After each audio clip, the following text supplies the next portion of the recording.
बघ किती बाजू आहे कार्ड मध्ये. अबे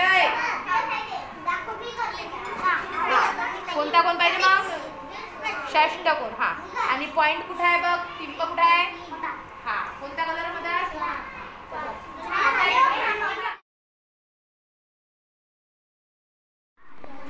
काय तो कोण कोणत्या कलरनी?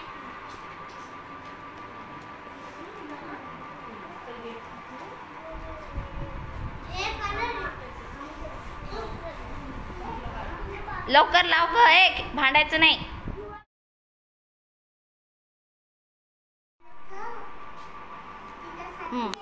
नेक्स्ट घे. बघ चारही बाजू सारख्या आहेत की नाही. 1 2 3 4. मग अशी कोणती आकृती आहे की हा मग ती त्याला येलो विशेष कोन. कोनवर जायचं. कोनवर